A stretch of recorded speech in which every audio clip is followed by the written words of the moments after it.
السلام علیکم فرینڈز، کتاب محل میں خوش آمدید۔ آج میں جنات کا غلام آخری قسط نمبر 43 کے ساتھ آپ سب کی خدمت میں حاضر ہوں۔ غازی، میں کس زبان میں تمہارا شکریہ ادا کروں، لیکن میرے عزیز دوست، میں تمہیں کھونا نہیں چاہتا۔ مجھے کوئی ایسا طریقہ بتا دو کہ تم سے ملاقات ہو جایا کرے۔ اس کے تو دو ہی طریقے ہیں، غازی نے صاف صاف بتا دیا۔ ایک تو یہ کہ میں از خود تم سے ملنے آ جایا کروں، دوسرا یہ کہ تم کچھ وظائف پر دسترس حاصل کر لو۔ اس کے لیے تمہیں ریاضت کی ضرورت ہوگی، اور یہ ریاضت تمہیں کسی باعمل عالم سے حاصل کرنی ہوگی۔ عالم سے یا عامل سے؟ میں نے وضاحت کے لیے پوچھا۔ عالم سے، لیکن یہ عالم وہ صاحب بصیرت ہونا چاہیے جو اجنا کے علوم پر دسترس رکھتا ہو۔ عامل کی تو بات ہی نہ کرو۔ ہاں، اگر نورانی علوم کا عامل مل جائے تو اس سے یہ علم حاصل کر سکتے ہو۔ اس کے بعد تمہیں کیسے ملوں گا؟ کیا اجنا کی تسخیر کا علم حاصل کرنے کے بعد ہی تم سے ملاقات ہو سکتی ہے؟ میں نے دو صورتیں تو بتا دی ہیں، وظائف اور چلے وغیرہ حاصل کر کے تم اجنا کو طلب کر سکتے ہو۔ میں تمہیں اپنی نشانیاں اور خاندان کی تفصیل بتا کر جاؤں گا۔ زندگی میں کبھی یہ علوم حاصل کر سکیں تو تم مجھے حاضر کرنے کی قدرت حاصل کر لو گے۔ لیکن غازی، ابھی تو تم نے مجھے اسم اعظم کے علم کو حاصل کرنے کا ہنر سکھایا ہے، اور یہ بھی کہا ہے کہ میں نے اس علم پر دسترس حاصل کر لی تو چلے وغیرہ کے بغیر بھی بہت زیادہ طاقتیں حاصل کر لوں گا۔ کیا میں تمہیں اسم اعظم کے زور پر نہیں بلا سکتا؟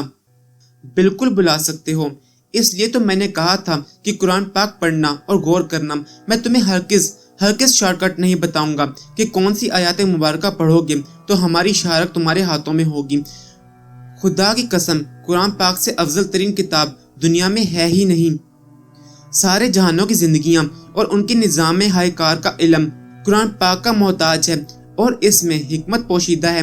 یہ غور و فکر سے حاصل ہوگا۔ یاد رکھو، یہ بات تمہاری بھلائی کے لیے کہہ رہا ہوں۔ اگر چند آیات بتا دیں تو تم بھی ان ناشکرے لوگوں میں شامل ہو جاؤ گے جنہوں نے نعوذ باللہ قرآن پاک کی آیات کو عملیات کے لیے مخصوص کیا ہوا ہے۔ قرآن پاک کی ہر آیت میں شفا اور حکمت ہے، اور یہی تمہاری روح کو جاوداں بنائے گی۔ روح کا رشتہ قرآن پاک کے علوم سے وابستہ ہے۔ بس تم یہ سمجھ لو کہ ایک صحیح العقیدہ مسلمان کو مکمل قرآن پاک پڑھنا چاہیے، غور و فکر کر کے اور اسلامی علوم سے استفادہ کر کے بزرگوں سے رہنمائی بھی لے کر اپنے لیے شفا طلب کرے، عملیات اور وظائف پر اکتفا نہ کرے۔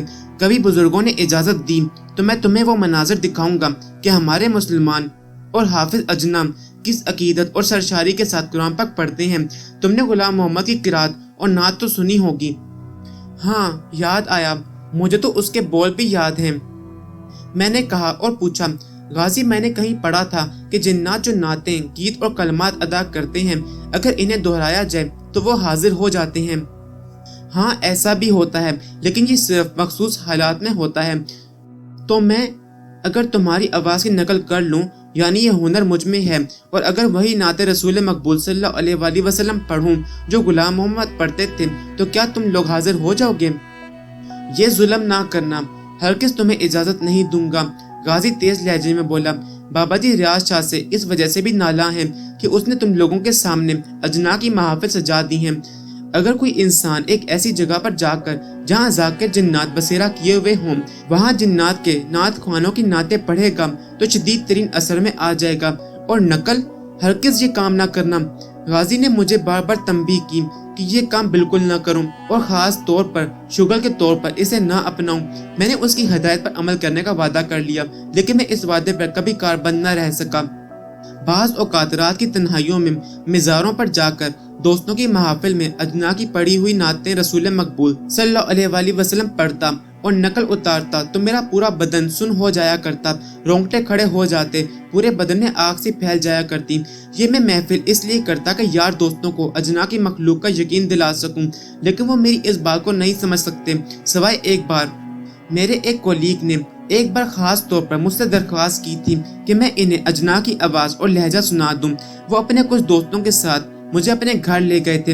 دراصل وہ پی ٹی وی کے لیے ایک ڈرامہ تیار کر رہے تھے جس میں وہ جنات کے بارے میں بھی کہانیاں دے رہے تھے۔ میں نے پہلے تو کوشش کی کہ ان سے جان چھوٹ جائے، لیکن ان کی مجبوری کے پیش نظر میں نے انہیں بابا جی کے لہجے میں بول کر دکھایا تو اللہ ہی جانتا ہے میری حالت کیا ہو گئی تھی۔ وہ کولیگ اپنے ساتھیوں سمیت کمرے سے باہر بھاگ گئے تھے اور میں عقل و خرد سے بیگانہ ہو گیا، گویا اپنی جگہ پر پتھر کا ہو گیا تھا۔ میری آواز در و دیوار کو چیرتی ہوئی دور دور تک پھیل گئی تھی۔ اس کی بازگشت ایک پہر تک مجھے سنائی دیتی رہی تھی۔ پھر ایک روز داتا دربار پر مجھے ایک بزرگ ملے، ان سے سلام دعا ہوئی اور میں نے اپنے ماضی کا ذکر کر کے انہیں اپنی اس تکلیف سے آگاہ کیا تو انہوں نے سختی سے منع کر دیا تھا کہ آئندہ یہ حرکت نہ کرنا۔ انہوں نے مجھ پر یہ بھی واضح کر دیا تھا کہ اگر تم وظائف نہ پڑھ رہے ہوتے تو یہ وزن کبھی نہ اٹھا پاتے۔ اللہ نے تم پر عنایات کی ہیں کہ اس حساس ترین معاملے میں بد احتیاطی کے باوجود محفوظ رہے ہو۔ غازی سے اپنی آخری ملاقات کا ذکر کرتے ہوئے بہت سی باتیں یاد آ رہی تھیں، ان کا بتدریج ذکر کروں گا، تاہم اپنی اس غیر سنجیدگی اور بے احتیاطی کا ذکر کرنا بھی ضروری سمجھتا تھا۔ جس طرح کے واقعی اگر ایک عام اور غریب انسان کے پاس ہیرے جواہرات آ جائیں تو وہ ان کی قدر و قیمت کا اندازہ کیے بغیر انہیں بیچنے نکل پڑتا ہے اور اپنی بے احتیاطی اور کم علمی کی وجہ سے لٹ جاتا ہے۔ میرے ساتھ بھی یہی ہوا، میں ضم و تکبر میں مبتلا ہو گیا، حالانکہ اس وقت میں ریاضت اور انکساری سے کام لیتا تو اسرار قدرت کے خزانے سے اپنی جھولی بھر لیتا، لیکن میں ایک مادہ پرست شخص بن گیا تھا۔ ان علوم سے اپنی دنیا کو سنوارنے کا کام لینے لگ پڑا، جس کی وجہ سے میں روحانیت کا وہ احساس اپنے اندر پیدا نہ کر سکا جو میری روح کو بالیدگی بخش سکتا تھا۔ غازی کی تعلیمات نے مجھے جس احساس سے دوچار کیا تھا اس کا نتیجہ پہلے تو یہ نکلا کہ میں راتوں کو اٹھ کر اس میں اعظم بناتا اور اس کا ذکر کرتا رہتا۔ ان دنوں میں امتحانات سے فارغ ہو چکا تھا، میرا یہ فارغ البالی کا سال تھا، ذہن پر تفکرات بھی تھے، بابا جی کی قربت پانے کی جستجو بھی تھی۔ میں اپنے لیے اس میں اعظم بنا کر اس کا ذکر تو کرتا رہتا تھا، لیکن سچ یہ ہے کہ مجھے اندر سے اطمینان نہیں ہوتا تھا۔ میں بابا تیلے شاہ اور ٹالی والی سرکار سے ملنے کے لیے ان تمام مقامات پر گیا جہاں ان سے ملاقاتیں ہوتی تھیں، ایک سچے عامل کی تلاش میں بھی بھٹکتا رہا۔ انہی دنوں حضرت جی کا وصال ہو گیا، ان سے ملنے کی تمنا ہی رہی۔ ملک وال جانا چھوٹ گیا، زلیخا کے شوہر کی پوسٹنگ کوئٹہ ہو گئی تھی، اس سے پھر ملنا نصیب نہ ہوا۔ صحافت کا نشہ بہرحال ابھی تک قائم تھا۔ میں سیالکوٹ شہر روزانہ جایا کرتا تھا، میں نے وہاں ایک ہاسٹل میں رہائش رکھ لی۔ یہ ہاسٹل سیالکوٹ کے سول ہسپتال کے قریب تھا، اس کے پیچھے سے ایک گندا نالا گزرتا تھا اور اس کے پاس سے ایک قبرستان تھا۔ جس ہاسٹل میں میں مقیم تھا اس سے ملحقہ پوسٹ مارٹم کا شعبہ تھا، اس سے چند گز کے فاصلے پر 2 سینما تھے اور آگے سیالکوٹ صدر اور کینٹ کا علاقہ شروع ہو جاتا تھا۔ اب تو برسوں ہو گئے اس طرف نہیں گیا، لیکن اس وقت پوسٹ مارٹم کے شعبے کے پاس سے جو سڑک گزرتی تھی اس پر ریلوے پل تعمیر ہو گیا ہے۔ یہ پل جناح اسٹیڈیم کے پاس نیچے اترتا تھا۔ سنا ہے اب اس علاقے میں خاصی ترقی ہو چکی ہے، لیکن 16 برس پہلے کا ذکر کر رہا ہوں۔ ان دنوں میں ذہنی افتراق میں مبتلا تھا اور آہستہ آہستہ مجھ میں لابالی پن بھی آ گیا تھا۔ صحافت میں مصروف ہونے کی وجہ سے دن رات تقریبات میں شمولیت رہتی، گویا ایک طرح سے ٹہکا جمانے کے شوق نے مجھ سے میری روحانی تعلیمات چھیننی شروع کر دی تھی۔ میں بہت سے اسباق بھول گیا، نماز میں باقاعدگی ختم ہوگی، نماز تہجد تو بالکل ہی چھوٹ کر رہ گئی، پینے پلانے کا دور شروع ہو گیا تھا، جوانی کے قیمتی ہونے کا احساس ہونے لگا۔ دن بھر کی مصروفیات کے باعث رات جب ہاسٹل آتا تو آتے ہی بستر پر گر کر ایسا سویا پڑا رہتا کہ صبح 10-11 بجے ہی آنکھ کھلتی تھی۔ خود فراموشی کا دور تھا یا یہ قدرت کی طرف سے مصلیحت کہ میری بصیرت اندھی ہو گئی۔ دنیا داری، رنگ و بو کی محفلیں اور روپے پیسے کی لذت نے اپنی گرفت میں لے لیا۔ میں اس خزانے کو بھول گیا تھا جس کی ایک کنجی قدرت نے مجھے تھما دی تھی۔ یہ 1 سال بعد کا ذکر ہے۔ مجھے اطلاع ملی کہ سیالکوٹ کے ایک عامل کو پولیس نے ہسپتالوں کے پیچھے واقع گندے نالے والے قبرستان سے گرفتار کیا ہے اور ایک بڑی شخصیت کے کہنے پر اسے چھوڑ دیا گیا ہے۔ عام صحافیوں کے لیے شاید یہ خبر دلکشی نہیں رکھتی تھی، لیکن نہ جانے مجھے کیوں اس خبر میں دلچسپی ہو گئی۔ یہ قبرستان میرے قریب تھا، میں نے اطلاع ملتے ہی اس قبرستان میں جانے کا فیصلہ کیا۔ ہسپتال کی پچھلی آبادی سے گزر کر میں وہاں پہنچا تو پورا قبرستان اجڑے ہوئے دیار کی عکاسی کر رہا تھا۔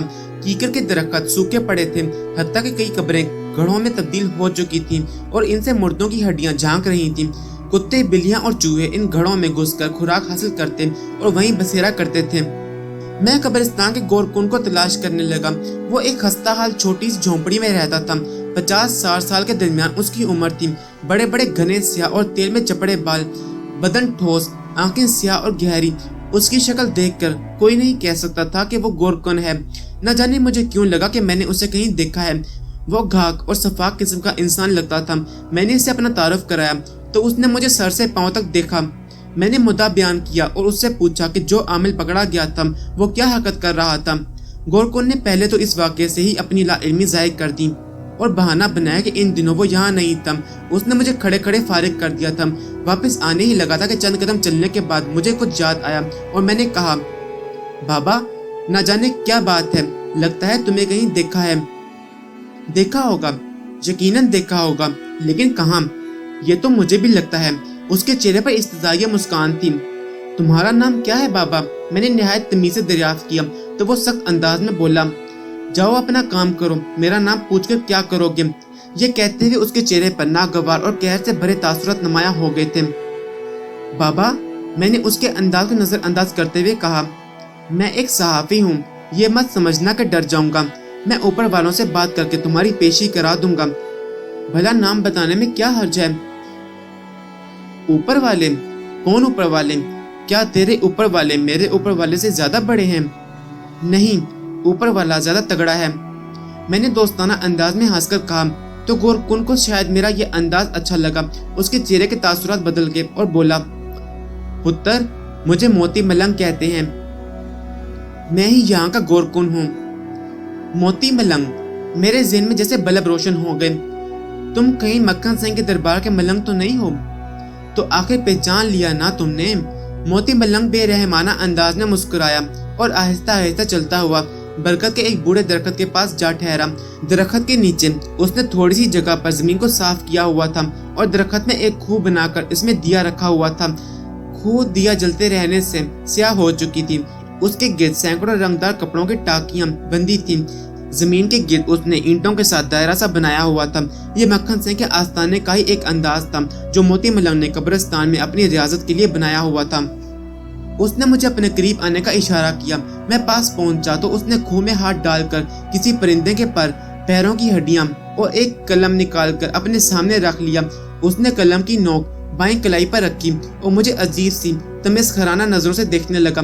मुझे अंदाजा नहीं था कि वो क्या हरकत करेगा, लेकिन जब उसने कलम की नोक से कलाई छेद कर अपना खून निकाला तो मेरे ज़हन में धमाके होने लगे। ये अमल रियाज शाह ने मेरे साथ भी किया था। जुलेखा को शहरी कुव्वतों से आज़ाद कराने के लिए उसने मेरा खून हासिल करके अमलियाती कलमात लिखे थे। मोती मलंग ने कलम को एक तरफ रखा और परिंदे का पर खून में डुबोकर इसे हड्डियों पर फेरने लगा, जैसे किसी दीवार पर चूना लगाने के लिए बुरश फेरा जाता है। मैं खामोशी से और गहरी नजरों के साथ उसको देखने लगा। वो अपने जख्म से बेगाना होकर ये अमल कर रहा था। हड्डियों पर खून की तह लगाने के बाद वो इस्तज़ाइया अंदाज में मेरी तरफ देखने लगा और फिर निहायत मुतकब्बराना अंदाज में बोला, ये पुलिस मक्खन सिंह के मलंगों का कुछ नहीं बिगाड़ सकती। साइंस सरकार के जूतों में बैठने वाले अफसर भला हमारे लोगों को हाथों लगाकर देखें। मैं नहीं समझा कि वो मुझे क्या समझाना चाहता था, लिहाजा मैंने कहा, साईं ये क्या कर रहे हो? हैरत है भाई, अभी तक तुम्हें ये मालूम नहीं पड़ा कि मैं क्या कर रहा हूँ। मौला खुश रखे, मैं अमल बांध रहा हूँ। तुम तो गोरकुन हो, तुम्हारा अमलियात से क्या काम? मैंने मासूमाना अंदाज में कहा तो वो फलक शगाफ कहकर लगाने के बाद बोला, लो जी, ये भी क्या खूब कही। भले मानसों मक्खन सिंह के मलंग गोरकुन बनकर जिंदगी नहीं गुजारते, हम तो कब्रिस्तानों के शहंशाह होते हैं। ये कहने के बाद उसने मुझे होंठों पर उंगली रखकर मुझे खामोश हो जाने का इशारा किया और खुद चौकन्ना होकर इधर उधर देखने लगा। वो अपनी समात में अनदेखे वजूद की ससराहट महसूस करने लगा था। मैंने गौर किया, मुझे नाले से पार गाड़ियों की छोर के सिवा कुछ सुनाई न दिया, लेकिन वो निहायत इर्तिकाज के साथ यूं किसी अनजाने कदमों की चाप सुन रहा था जिन्हें मैं नहीं महसूस कर पा रहा था। चंद सानिये बाद ही मुझे बरगद के ऊपर थोड़ी सी हलचल महसूस हुई। मोती मलंग ने ऊपर की तरफ देखा और फिर एकदम उसने झोली फैला दी। अचानक एक सुर्ख रंग का दुपट्टा उसकी गोद में आ गिरा। किसी ने इसे निहायत सलीके से तय किया हुआ था और इस पर स्याह रंग के धागे बंधे हुए थे। मोती मलंग ने खून आलूद हड्डियां दुपट्टे के अंदर उसकी तहों में छुपा दी और दुपट्टा बरगद की खो में रख दिया। फिर जेरे लब कुछ बुड़बुड़ाने के बाद उसने खो के गिर्द हिसार बांधा और फिर उठ पड़ा। आओ जी, अंदर हुजरे में चलते हैं। वो जिसे हुजरा कह रहा था लकड़ियों और कच्चे गारे से बनी एक झुग्गी थी। बाहर से उसकी हालत बहुत खराब थी, लेकिन अंदर दाखिल होने पर उसकी हकीकत सामने आती थी। एक तरफ गदाल, बेलचा और खरपा रखा था पास ही कच्चा घड़ा था जिसमें पानी भरा हुआ था। उसके पास भंग घोंटने के लिए बड़ा सा गोंडा डंडा और भंग का सामान था। एक तरफ जहाजी साइज की चारपाई थी, नीचे बोसीदा सा कालीन बिछा हुआ था। मुर्दों की हड्डियां, काफूर और मुख्तलिफ किस्म की खुशबूहात हुजरे में फैली हुई थी। मोती मलंग के माथे पर अब पसीने के कतरे नजर आ रहे थे। वो चारपाई पर यूं बैठा जैसे दिन भर की मुशक्कत से हारा हुआ शख्स बेसुध होकर गिर पड़ता है। अमृत का प्याला पिला दे काका। उसने भंग के गोंडे की तरफ इशारा किया। ये तो मैं जानता ही था कि ये मलंग लोग भंग में चारों मगज मिलाकर इसे अमृत के नाम से पुकारते हैं। वो सादा पानी की बजाय यही अमृत पीते हैं। इसके बगैर इनके जिस्म बेजान हो जाते हैं। मैंने प्याला भरकर उसे दिया तो वो एक ही सांस में सारा प्याला पी गया। तुम पियोगे? उसने प्याला मेरी तरफ बढ़ाया। नहीं शुक्रिया, मैं इस नेमत से महरूम हूँ। मैंने प्याला गोंडे के पास रख दिया। पी ले काके, तेरे सारे गम दूर हो जाएंगे। सरकार आप और पी ले। मैंने प्याला भरकर उसे फेर दिया। मेरे दिमाग में अजीब सी चमक पैदा हो गई थी। मैंने सोचा इसे भंग पिलाकर इससे बहुत सारी मालूमात हासिल की जा सकती हैं। शराब और भंग पीने वाले की ज़हनी रूह भटक जाती है। उसने दूसरा, तीसरा और फिर चौथा प्याला मेरे हाथों से पी लिया। जब मैं पांचवा प्याला उसे पिलाने लगा तो उसने मेरा हाथ पकड़ लिया। देख, तेरे हाथों से 4 प्याले पी लिए हैं, अब एक तू पिएगा। मैं कलाई छुड़वाने की कोशिश करने लगा तो वो एकदम जलाली अंदाज में बोला, अब अगर तूने मेरी बात ना मानी तो मारकर इस कब्रिस्तान में दफन कर दूंगा। मैं जिस मकसद की खातिर उससे मिला था, अगर भंग ना पीता तो वो नाराज हो जाता और मेरा मकसद फोत हो जाता। मैंने उसके हाथों से प्याला लिया और कदर नागवारी के साथ पीने लगा, लेकिन पहला ही घूंट पीने के बाद उसके जायके ने मुझे इत्मीनान के साथ अमृत पीने पर मजबूर कर दिया। ये जायका मेरे लिए नया नहीं था। मैं जब 8वीं क्लास में पढ़ता था उन दिनों मुझ पर पहलवानी करने का जुनून तारी हो गया था। मेरे इलाके में बहुत से नामी गिरामी पहलवान रहते थे। गुंगा पहलवान, रुस्तम हिंद का पोता मेरा क्लास फेलो था। मेरे कुछ दोस्त भी उस वर्जिश से मुस्तफीज हो चुके थे। पहलवानी के दौरान रियाजत के बाद बादाम, खसखस और मगजियात के साथ गोंडे में घूट कर जो सरवाई बनाई जाती थी, मोती मलंग के अमृत का जायका बिल्कुल ऐसा था, निहायत ठंडा और शीरीन। स्वाद आया? मोती मलंग ने मेरा हाथ दबाते हुए पूछा। जी बहुत आया। मैंने प्याला एक तरफ रख दिया तो उसने भी मुझे चारपाई पर बैठने के लिए कहा। भंग पीने का असर ये हुआ कि मोती मलंग मेरे साथ खुलकर बातें करने लगा। मुझे समझ नहीं आ रही कि आपने परिंदे के पर और हड्डियां अपने खून में भिगोने के बाद दुपट्टे में क्यों छुपा दी? मेरा ज़हन अभी तक उलझा हुआ है। मोती मलंग ने मेरे कंधे पर हाथ रखा और सरगोशी के अंदाज में बोला, ये बात तुम्हारे लिए बड़ी अजीब होगी, हैरत से मर जाओगे तुम, इसलिए ना ही पूछूं तो अच्छा है। लेकिन मैं बच्चों की तरह मचल कर उसकी खुशामद करने लगा तो वो बोला, काके ये एक अधूरा अमल था जिसे मैंने पूरा करना है। अगली जुमेरात नौचंदी होगी और मैं उस रात इस अमल को पूरा कर दूंगा, फिर तुम्हारे रियाज शाह की मुसीबतें टल जाएंगी। क्या? रियाज शाह का नाम सुनते ही मैं उछल पड़ा। तुम क्या कह रहे हो? काके, मैंने कहा था कि तुम परेशान हो जाओगे।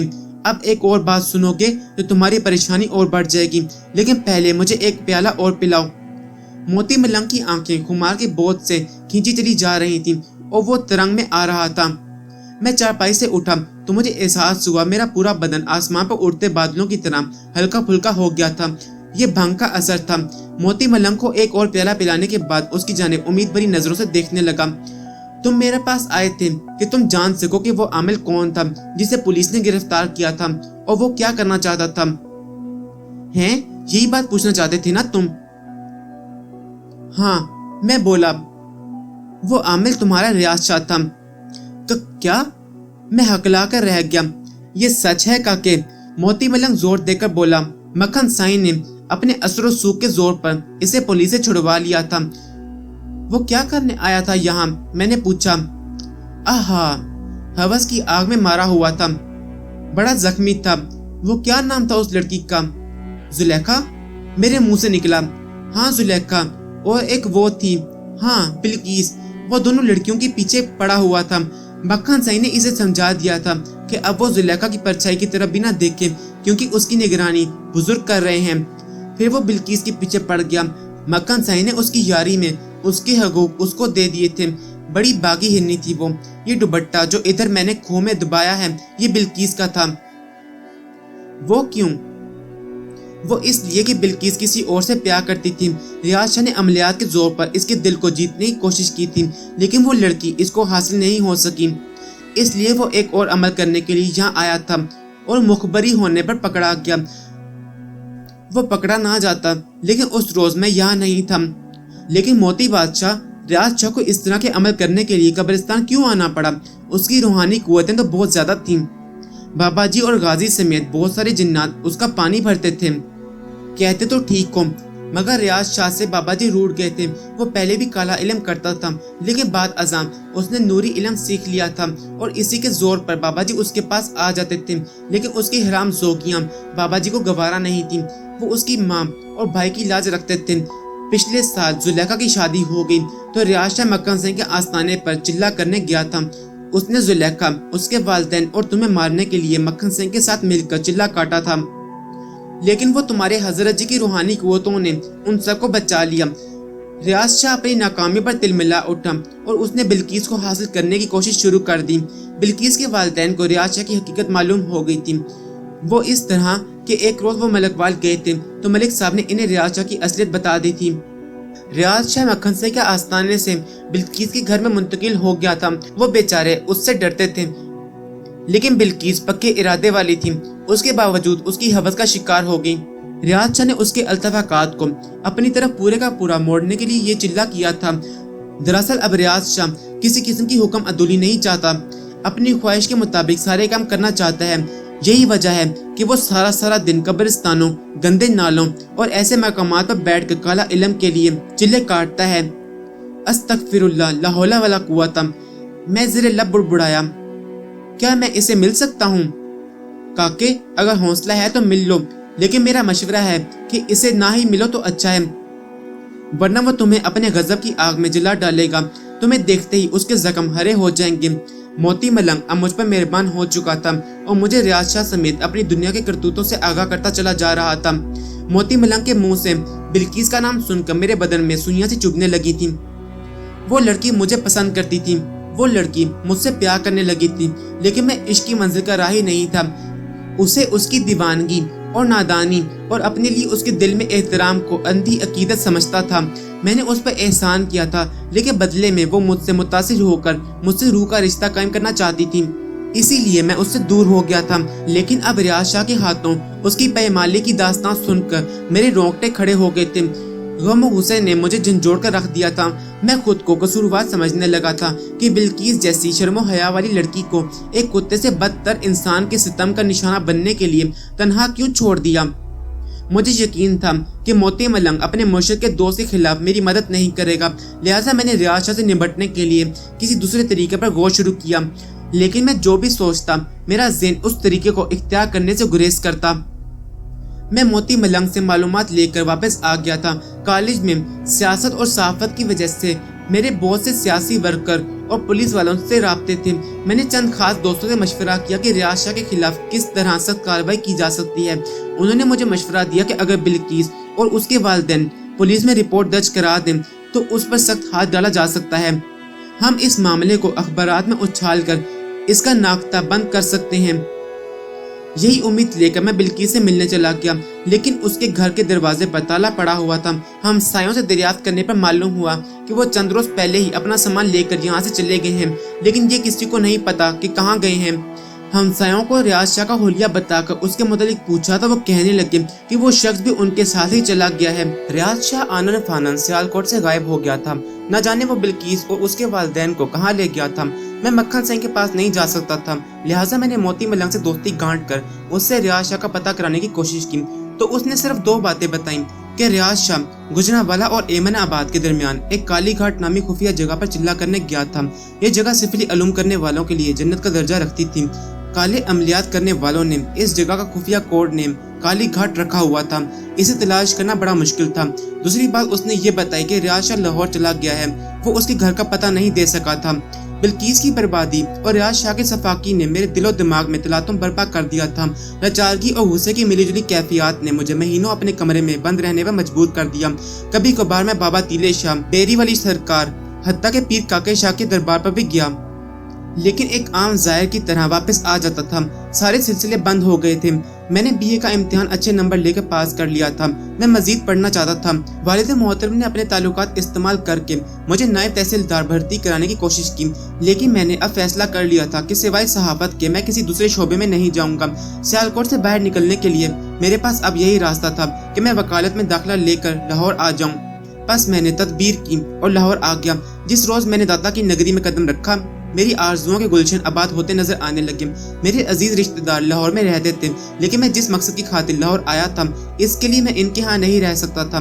यतीम खाने में इन दिनों हमायतुल इस्लाम लॉ कॉलेज की काफी शोहरत थी। मैंने वहाँ दाखिला ले लिया। इन्हीं दिनों फैमिली मैगजीन का आगाज हो चुका था।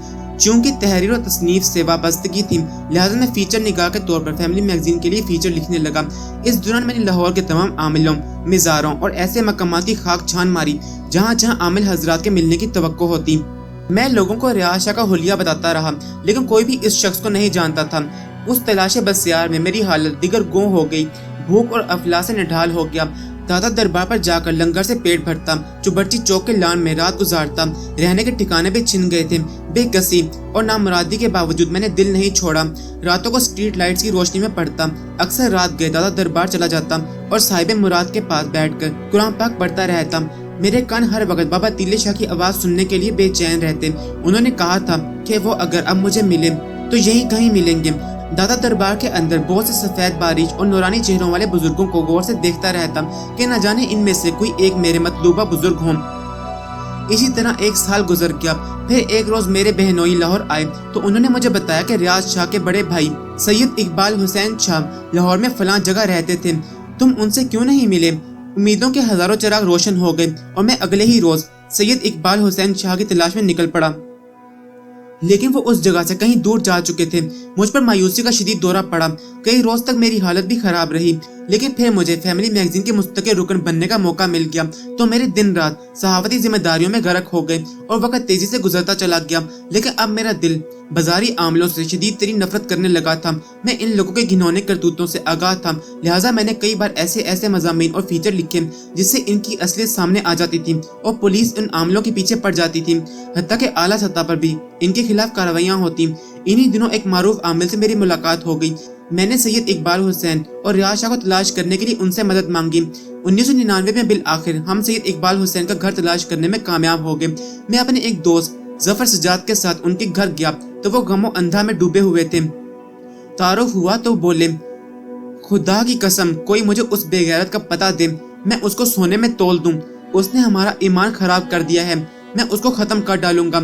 उसने मेरे नाम पर मेरे अकीदतमंदों को लूटा है। सैयद इकबाल हुसैन एक हलीम और शरीफुल नफ्स इंसान थे। कहने लगे, उसकी वजह से हम बर्बाद हो गए हैं। उन दिनों वो शदीद तरीन बहरान का शिकार थे, गोया वो सख्त तरीन सजाओं से गुजर रहे थे। उनका एक बेटा जो रियाज शाह के साथ रहने लगा था, नागहानी आग लगने से झुलस गया था और दूसरा बेटा खतरनाक हादसे के बाद शालीमार अस्पताल में पड़ा था। सैयद इकबाल ने कहा, मेरे भाई, जिन्नाती गुलामी का तोक गले से उतारना बड़ा ही मुश्किल होता है। नेको बद जिन्नात से जब जान छुड़ानी हो तो ये सजाएं बर्दाश्त करना पड़ती हैं। उनकी आंखों में आंसू थे। मैंने उन्हें गले से लगा लिया। मैं उनके बेटे की तीमारदारी के लिए शालीमार अस्पताल चला जाता। उनसे फिर मेरा मुस्तकिल राब्ता रहने लगा। लेकिन मैंने एक बात साफ साफ महसूस की थी कि वो मुझसे खुलकर बातें करने और मुलाकात से गुरेज़ा होने लगे थे। उन्होंने जवाहरात का कारोबार भी शुरू कर दिया था। चंद महीने बाद उनके दोनों बेटे सेहतयाब होने लगे थे तो फिर वो कारोबार पर निकलने लगे। मोची गेट के बाग में वो जवाहरात लेकर जाते और नगीने बेचने लगते। एक रोज मैं उनके घर गया तो वो कदरे खुश दिखाई दे रहे थे।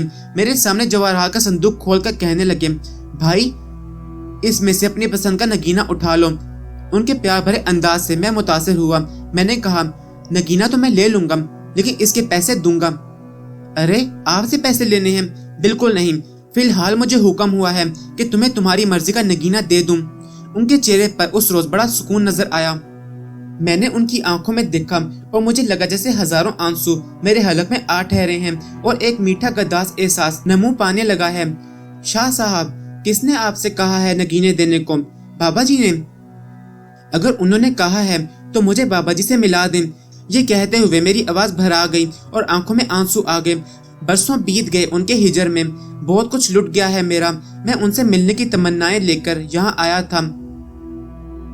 शाहिद, उनके चेहरे पर एकदम उकताहट और सख्ती पैदा हो गई। बाबा जी को भूल जाओ, अगर तुम पर उनकी असलियत खुल गई तो तुम तड़प तड़प कर मर जाओगे। मेरे आंसू पलकों में ठहर गए और मैं शाह साहब की तरफ हैरत आमेज मगर मुल्तजी नजरों से देखने लगा। सुनो, अगर सुन सकते हो तो सुनो। जिन्हें तुम बाबा जी के बुरगजीदा जिन्नात कहते हो, समझते हो, वो जिन नहीं थे। क्या शाह साहब, आप क्या फरमा रहे हैं? वो जिन्नात नहीं थे तो क्या थे? शाह साहब ने ठंडी आग भरी और कमरे के रोशनदान की तरफ देखने लगे, और जब वो बोले तो मेरी समात पर हजारों टन जलता हुआ बारूद गिरने लगा।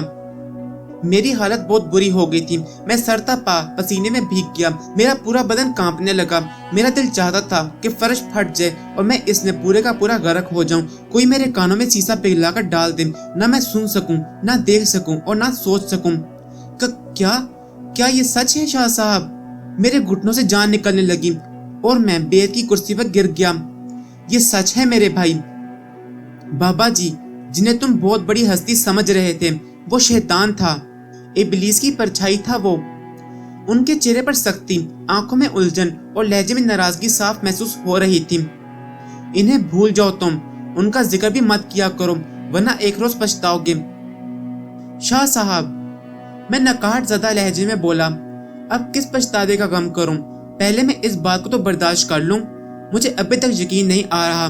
मेरा कलेजा फटने को था, दिल बुरी तरह धड़क रहा था, सांसें तेज हो गईं और मैंने पूरी कुव्वत मुज्तमा करके शाह साहब के हाथ पकड़ लिए। खुदा के लिए कह दीजिए, ये झूठ है। सबर मेरे भाई, सबर। मैं तुमसे क्यों झूठ बोलूंगा? रियाज शाह के पास जो बाबा जी थे वो शैतान था और यही हकीकत है।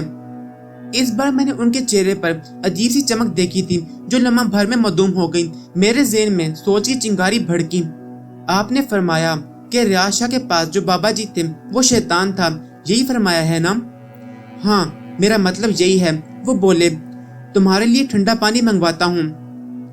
जी शुक्रिया, मुझे प्यास नहीं है। अगर आप मेरी फिक्र खत्म कर दें तो मेरी बरसों की प्यास बुझ जाएगी। मैंने कहा, आपकी बात से लगता है कि आपके पास जो बाबा जी थे ये वो नहीं थे। हाँ, मैं यही कहना चाहता था। तुम एक ज़ेरिक नौजवान हो, जल्द समझ गए। उनके लबों पर मुस्कान उभरी। तो फिर ये सब क्या है?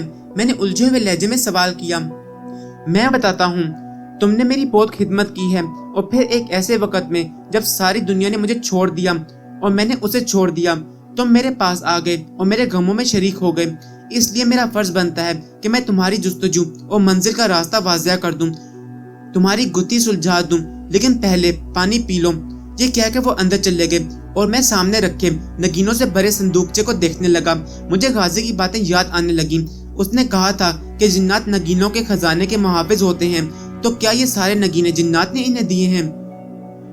ऐसे अबदार और शफाफ नगीने मैंने पहले नहीं देखे थे। शाह साहब शरबत के 2 गिलास लेकर आ गए, सामने तरपाई पर रखे और एक गिलास उठाकर कुछ पढ़ने लगे। फिर शरबत पर फूंक मारकर मुझे पीने के लिए दे दिया।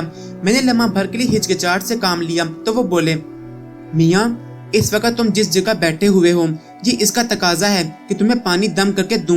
वैसे भी जब तुम इस कमरे में दाखिल होते हो और जाने लगते हो तो मैं तुम पर दम कर देता हूँ ताकि किसी जिन की शरांगेजी का शिकार ना हो जाओ। शाह साहब की बात सुनकर मैं गैर महसूस अंदाज में पूरे कमरे का जायजा लेने लगा, लेकिन ये कमरा तो उजड़े दीवार की तर्जुमानी कर रहा था। सोफों पर गर्द जमी थी, रोशनदान पर मकड़ी के जाले तने थे। लगता था बरसों से किसी ने सफाई नहीं की, हालांकि ये उनकी बैठक थी। असल किस्सा ये है मियाँ, मेरा भाई काला इल्म करने वालों के उस कबीले से ताल्लुक रखता है जो आधा तितर और आधा बटेर कहलाते हैं। उसने नूरी इल्म भी सीखा है और काला इल्म भी। मियाँ, सच तो ये है कि एक मियाँ में 2 तलवारें नहीं रह सकती, लेकिन नूरी और काले इल्म के माबैन कुछ ऐसे इल्म भी हैं जो दोनों को आपस में मिलाकर बनाए जाते हैं।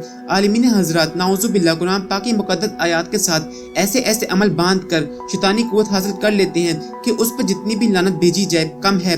तकसीम बरसगीर के बाद हमारे यहाँ बहुत से मुसलमान आमिलों ने हिंदुओं से ये अमल सीखे और तजर्बात करके दोनों अलूम को आपस में मिक्स कर दिया।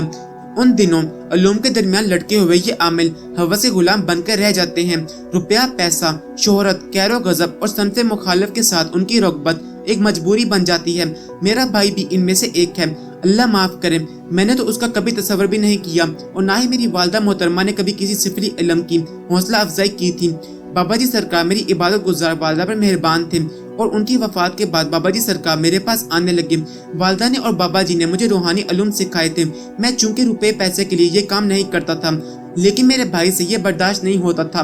वो कहता था कि हम जिन्नात की खिदमत करते रहते हैं या फिर दुखी इंसानों के लिए अपने आप को दुखों में मुब्तला रखते हैं, हम उनके जरिए पैसे क्यों ना कमाएं। सो वो भटक गया और उसने काला इल्म करने वाले हिंदू और मुसलमान आमलों के जेरे साया चिल्ले काटने शुरू कर दिए। मैंने बड़ी कोशिश की कि इसे उस गंदी राह से बचा लूं, लेकिन वो इतना खाग और शैतान हो गया था कि उसने मुझ पर भी हाथ डालना शुरू कर दिया। मुझे जिन्नात बुजुर्गों की इज्जत का ख्याल था, लिहाजा मैंने बाबा जी को आजाद कर दिया। वो मेरे कैदी नहीं थे बल्कि मेहरबान थे। मुझे उनकी वजह से बेपनाह इज्जत और शोहरत मिली थी। मैंने ये बात रियाज शाह को नहीं बताई थी, लेकिन बदकिस्मती से मेरे बेटे को ये मालूम हो गया कि मैंने बाबा जी को आजाद कर दिया है। अब वो अपनी मर्जी से आते या फिर मैं अगर किसी मजबूरी के आलम में इन्हें याद करता तो वो आ जाते थे। मेरे बेटे ने अपने चाचा यानी रियाज शाह को यह खबर दी थी कि बाबा जी अब हमारे पास नहीं रहे। इसे अगर किसी का खौफ होता था तो वो बाबा जी का था। वो ना रहे तो वो बागी आजाद हो गया। मुझे बहुत बाद में मालूम हुआ कि उसने मेरे घर के अंदर बहुत सी खुंदकें खोद रखी हैं, यानी उसने मेरे बच्चों को भी गुमराह कर लिया है। खैर, जब मुझे मालूम हुआ तो उस वक्त तक मेरा बड़ा बेटा गुमराह हो चुका था और रियाज शाह उसे अपने साथ लेकर उन इलाकों में चला गया जहां मेरे मोतकीद रहते थे। मैंने उनसे कभी एक पैसा भी नहीं लिया था, लेकिन रियाज शाह ने बाबा जी की शोबदे दिखाकर लोगों का माल और इज्जतें लूटना शुरू कर दी। बाबा जी की शोबदे से क्या मुराद है? मैंने सवाल किया। बताता हूँ मियाँ। रियाज शाह ने अमलियात के जोर पर जिन्नात काबू कर लिए थे और फिर इन्हें बाबा जी का सवांग भरने के लिए कह दिया था। इनमें से कुछ जिन्नात मुसलमान थे। जिस तरह मुसलमानों में भी ऐसे लोग होते हैं जो मजहब से दूर होते और काफिरों से बदतर हरकतें करते हैं, इसी तरह जिन्नात में भी सिर्फ नाम के मुसलमान होते हैं। रियाज शाह ने खुद को रूहानी बुजुर्ग के रूप में हर जगह खुद को पेश किया। वो किसी मुरीद के घर बसेरा कर लेता और फिर वहाँ गंद फैलाना शुरू कर देता। लेकिन शाह साहब, फिर बाबा जी शैतान तो ना हुए? वो असल बाबा जी नहीं थे। मेरे बाबा जी तो नस्लन मुसलमान हैं और उनके बुजुर्ग और मौल्लिम साहबा करम रज़ियल्लाहु अन्हा की सोबत में रहते रहे हैं। और हाँ, बाबा जी के बुजुर्गों से भी मैं मिला हूँ। वो भी यही कहते थे। मैंने अपने हाथों से उनकी खिदमत की है, इन्हीं हाथों से महसूस किया है और इन नजरों से देखा है। मैंने रियाज शाह के अमलियात भी देखे हैं और मैंने शाह साहब की बात काटते हुए बेसब्री से अपनी दास्तान सुना दी कि किस तरह बरसों पहले मैं बाबा जी रियाज शाह और मलंगों और अल्लाह के बुरगजीदा बंदों से मिलता रहा हूँ। मगर शाह साहब, मेरा ज़हन अभी तक इस बात को तस्लीम नहीं कर रहा कि अगर वो गंदे जिन्नात थे तो इन पाकीज़ा महफिलों को क्या कहूँ। दरूद सलाम का जिक्र, तिलावत कुरान पाक, नातिया महाफिल, बाबा जी का रियाज शाह की सिफली हरकत पर नाराज होना, ये सब कैसे हो सकता है? मैं कैसे मान लूँ? और क्या मैं ये मान लूँ कि नाउजुबिल्लाह मुकद्दर और कुरानी अमार का शैतान पर असर नहीं होता? अगर वो बाबा जी शैतान की परछाई थे तो फिर उनकी ईमानी सिफात के बारे में क्या कहेंगे? अस्तगफिरुल्लाह, मेरा कलेजा फट जाएगा। शाह साहब, इस बात को वाज़िया कर दें और फिर मुझे ये भी बताएं कि बकौल आपके बाबा जी अपनी मर्जी से आपके पास आ सकते हैं और मजबूरी के आलम में आप इन्हें बुला भी सकते हैं। तो फिर जब आपका भाई हर तरफ गंद फैला रहा था, उसने क़यामत बर्पा की हुई थी, आपने असली बाबा जी से मदद क्यों ना मांगी? क्या ये मजबूरी नहीं बन सकती? इंसाफ और जुल्म का जवाब देना चाहिए था आपको। माफ कीजिएगा शाह साहब, आपकी बातें मेरा ईमान खराब कर देंगी। मैं असल रास्ते से भटक जाऊंगा। खुदा के लिए कुछ वाज़िया करें। मियाँ, वो मेरी बात सुनकर गहरी उदासियों की चादर में सो गए। तुम सच कहते हो। तुम्हारे सवालों के जवाब देने लगा तो किताबें भर जाएंगी, लेकिन शायद मेरी वजाहत मुकम्मल ना हो सके। ये बात ज़हन में रख लो कि जब कोई मुसलमान भटक सकता है तो वो शिर्क करने से भी बाज नहीं आता, वो सिर्फ शैतान का गुलाम होता है। मैं सिर्फ तुम्हें एक बात बता सकता हूँ, अगर तुम इसे समझ गए तो जान लोगे कि ये अशरफुल मखलूकात हज़रत इंसान क्या कुछ कर सकता है। अल्लाह के बंदे, अगर ये इंसान इल्म की मिराज को छू ले तो जमीन का सीना उसकी उंगली के इशारे से चाक हो जाता है। ये दुनिया अंधेरों में डूब सकती है, आसमान थरा उठता है, लेकिन अल्लाह का वो कामिल बंदा कभी ऐसा फेल नहीं करता। अल्लाह अपने बंदे की कोई बात रद्द नहीं करता। अब उस कामिल बंदे से कमतर बंदों के इल्म की इंतहा ये है कि वो जिन्नात की बस्तियां और शहर अपनी गिरफ्त में ले लेते हैं। अगर वो कमतर बंदा यहाँ से दिल में पुकारे तो लाखों मील दूर बैठा उसका गुलाम या दोस्त जिन पलक झपकने में उसके पास आ जाता है। ये इल्म की सदाकत और उसकी मेराज है। अब सुनो, शैतान यानी इब्लीस कोई आम शय नहीं। उसने सारे इल्म सीखे हैं और उनके ज़म में मुब्तला होकर मुतकब्बर हो गया ابلیس بھی جنات میں سے تھا۔ شیطان الگ سے مخلوق نہیں تھی، بلکہ ابلیس سے جنم لینے والی اور اس کے نقشے قدم پر چلنے والی جناتی مخلوق شیطان بن گئی، یعنی شر پسند، فسادی اور اللہ کی تعلیمات کو جھٹلانے اور انسان کو گمراہ کرنے والی مخلوق۔ جنات اور شیاطین بھی عملیات کے ماہر ہیں۔ ابلیس نے شیاطین کو کالا علم سکھایا، جنات کو انبیاء، صالحین، اولیاء اور علماء کرام نے قرآن پاک کی تعلیم دی اور وہ خود قرآن کے معلم بن گئے۔ بہت سے مسلمان جنات کے پاس بھی اسی طرح روحانی اور سفری علوم ہیں جس طرح کے ایک انسان کے پاس ہو سکتے ہیں۔ اب رہا یہ سوال کہ ریاض شاہ کے بابا جی روحانی محافل کا انعقاد کرتے تھے تو اس کی وجہ یہی ہو سکتی ہے کہ وہ جنات بھی مسلمان تھے، لیکن وہ مذہب سے غافل تھے اور مذہب کے نام پر یعنی نیکی کی آڑ میں لوگوں کو گمراہ کرتے تھے۔ اس کی سب سے بڑی مثال اور دلیل یہ ہے کہ اگر وہ اصلی بابا جی ہوتے تو وہ زلیخا اور بلقیس کو برباد نہ کرتے۔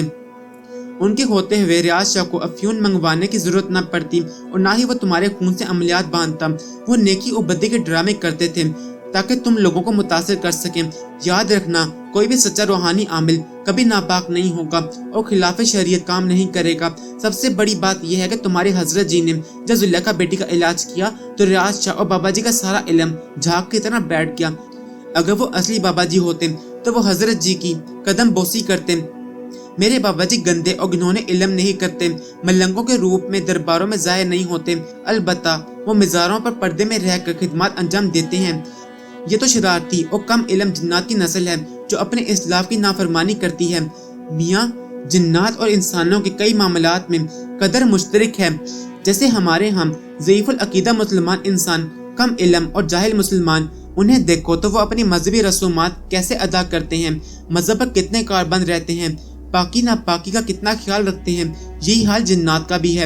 ہم بڑے خوش قسمت مسلمان ہیں شاید میاں، لاکھ گناہ کر کے بھی معافی مانگیں تو سونا رب ہمیں معاف کر دیتا ہے، بشرطے کہ ہم گناہ کے نتائج سے پوری طرح آگاہ نہ ہوں۔ انسانوں پر اللہ تعالیٰ کی نظر کرم ہے کیونکہ یہ اس ذات مصور کی کامل تخلیق ہے۔ شر پسند جنات کو ان کے گناہوں پر معافی ملنا بہت مشکل ہے، انہیں معافی مانگنے کے لیے بہت مشقت کرنی پڑتی ہے۔ اس کی وجہ یہ ہے کہ جنات اور شیاطین نے آگ سے جنم لیا، اس لیے ان کے زمین میں شر، فساد اور ظلمت کا تناسب زیادہ ہے۔ شیاطین کو تو معافی ملے گی ہی نہیں، جنات کو مل سکتی ہے، لیکن یہ سب اللہ اور ان کے بیچ کا معاملہ ہے۔ جو جنات انسانی بستیوں میں آ کر شرارتیں کرتے ہیں ان کا سخت محاسبہ ہوتا ہے۔ میری بات یاد رکھنا، ریاض شاہ اور ان کے بابا جی کا بھی یہی حال ہوگا، البتہ وہ غازی قدر معصوم ہے، ابھی نابالغ ہے۔ مجھے یقین ہے اگر وہ ان کے دائرہ سحر سے نکل گیا تو نیک جنات کی صف میں شامل ہو جائے گا۔ میری باتوں سے کچھ سمجھ آیا؟ میں شاہ صاحب کی باتیں غور سے سن رہا تھا لیکن ذہن پر یادوں کی بارش ہو رہی تھی۔ بابا جی اور غازی کا چہرہ کسی طرح ذہن کی اسکرین سے غائب نہیں ہو رہا تھا۔ آخر میں نے کہا، شاہ صاحب میں سمجھنے کی کوشش کر رہا ہوں، لیکن مجھے یہ بتائیں کہ غازی نے مجھے اسم اعظم کا علم کیوں سکھایا؟ ٹھیک ہے وہ مسلمان جن تھا، لیکن جب وہ گمراہ گروہ میں شامل تھا تو اس نے مجھ پر عنایت کیوں کی؟ میں نے تمہیں کہا ہے کہ جنات عملیات کا علم رکھتے ہیں۔ غازی ان دنوں علوم سیکھ رہا ہوگا، اسے تم اچھے لگتے ہوگے، بلکہ یہ تو بہت ہی اچھی بات ہے کہ اس نے تمہیں یہ علم سکھا دیا۔ یہ بالکل وہی بات ہے کہ ایک بار ابلیس نے اللہ کے ایک پیغمبر کو ایک آیت مبارکہ پڑھنے کے لیے دی تھی کہ جب بھی اس کو پڑھیں گے شیطان کے سحر سے آزاد ہو جائیں گے۔ یہ گمراہ جنات کی روایت میں بھی شامل ہے۔ میں نے بابا جی کے ساتھ مل کر ہزاروں ایسے کیس حل کیے ہیں۔ کئی عامل جنات سے علم حاصل کر کے انہیں معاف کرتا ہے۔ اگر غازی نے تمہیں یہ علم سکھایا ہے تو سمجھو اس نے تمہیں ایک تحفہ دیا ہے۔ یاد رکھنا، جنات اپنی خدمت، احسان اور تحفہ کبھی نہیں بھولتے۔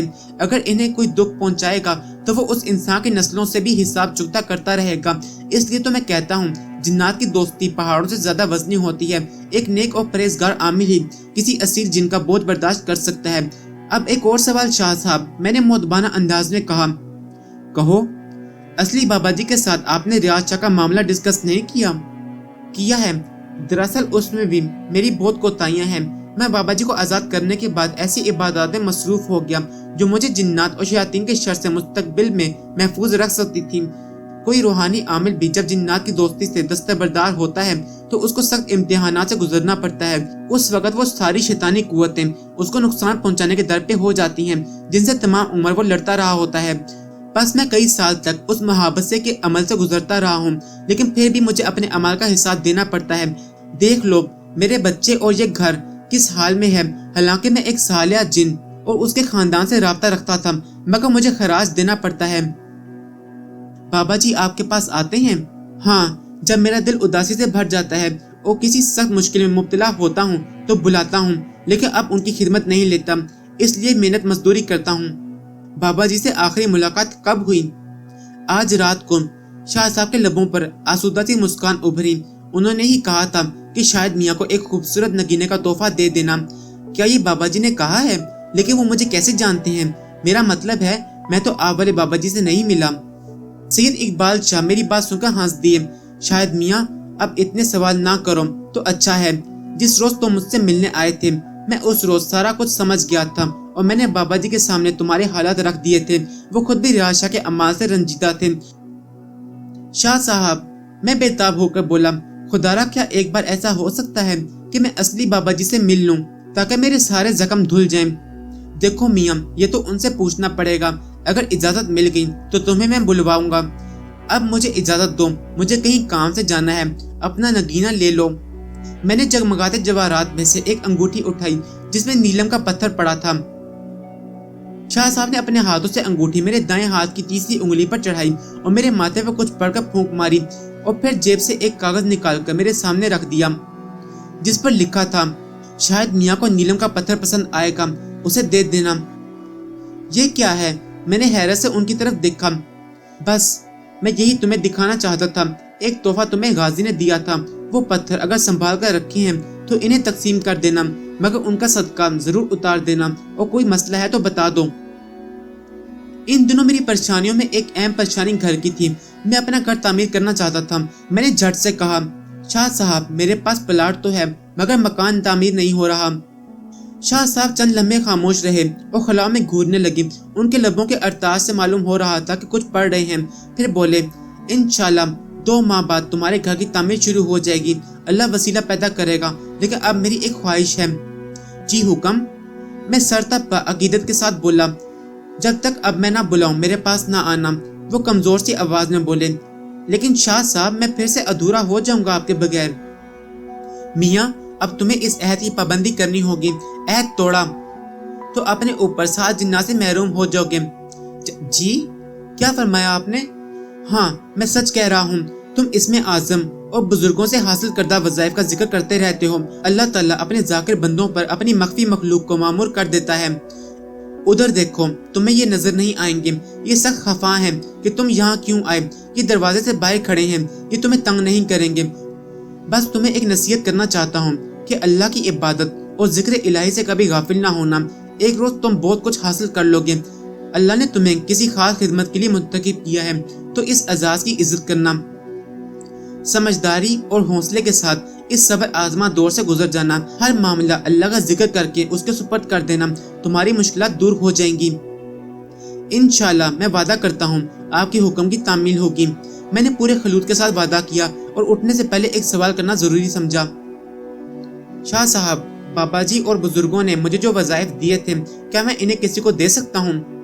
तुम्हारे पास कौन कौन से वज़ाइफ हैं? उन्होंने सवाल किया तो मैंने जितने वज़ाइफ याद थे उन्हें सुना दिए। कुछ देर तक वो खामोश रहे और बोले, इस पर तुम्हें फिलहाल कुछ नहीं बता सकता। मैं बाबा जी से दरियाफ्त करके उनकी सेहत मालूम करूंगा। अलबत्ता टहली वाली सरकार और बाबा तीले शाह के वज़ाइफ की इजाज़त तुम्हें उन्हीं से लेनी होगी। अलबत्ता इसमें आज़म की इजाज़त है। वैसे मैं तुम्हें और मुख्तसर से इसमें आज़म बता देता हूँ। लोगों की भलाई के लिए पढ़ने के लिए दे सकते हो, लेकिन ये वजीफा नहीं, जिक्र के तौर पर पढ़ने की हिदायत करना। जिक्र और वजीफे में फ़र्क है। शाह साहब ने मुझे वजीफे और जिक्र की नज़ाकतों और अफादित से आगाह किया और फिर मुझे चंद इस्माए आज़म बताए जिनकी इजाज़त आम भी दी।